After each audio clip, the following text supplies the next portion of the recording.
Hello artists, so I just got my Silkscreen kit. Let's discover together what's in here, and then we'll also talk about what else you need to get. There it is. So this is the kit that I'm recommending we work with, because you can't really work with the school Silkscreen facilities until the campus reopens, which hopefully will be sometime in May. You'll be able to do your open lab hours then, but until then you can start work on screen printing. And this kit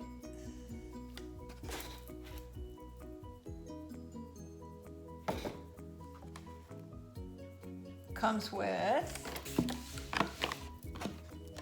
it's a little different from the one I bought before.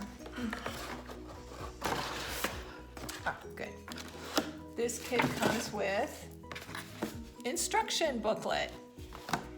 It comes with a screen. I love this kind of screen because if for some reason you end up tearing this, you can purchase a replacement screen, or if you want to change the number of the filament, you can pull. There's a little, let's see if you can see this up close. See that little white strip here? You can use a flathead screwdriver, or you can use a butter knife to like pry that open, and it pulls out. It's a little rope, a rubber rope, and then you take out this fabric and you can put a new one in there.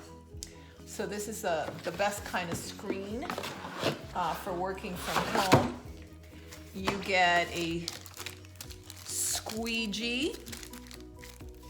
You get a brush for your painted.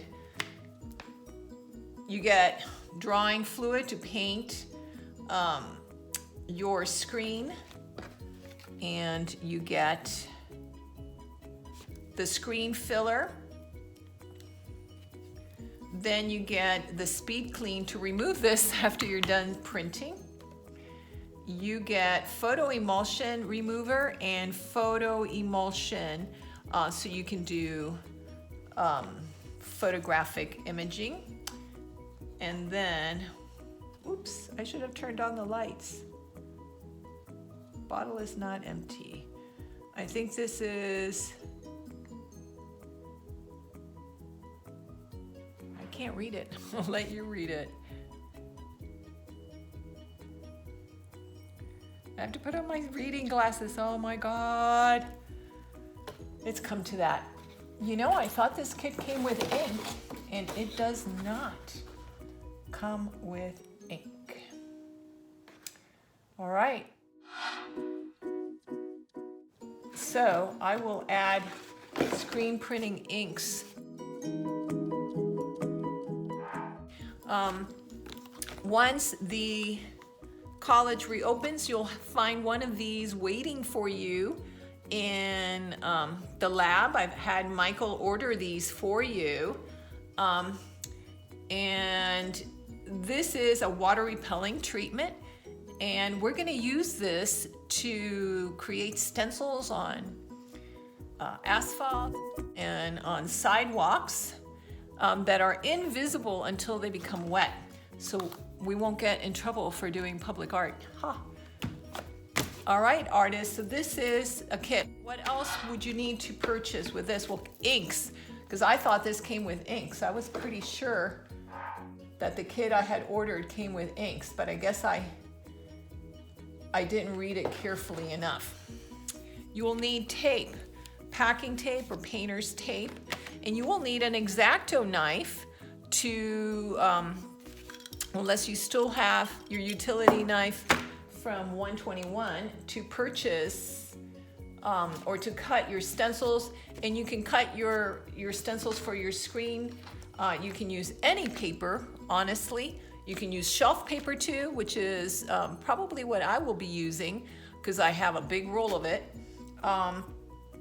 And the shelf paper has the advantage that if you really like your stencil, you can peel it off, put it on wax paper, and preserve it to use it again at some future date. And I recommend that if you purchase your screen online, well, you'll have to purchase this online. If it comes in a box, that you keep that box so you can put something to protect your tabletop and your blade when you're cutting your stencils. All right, artists.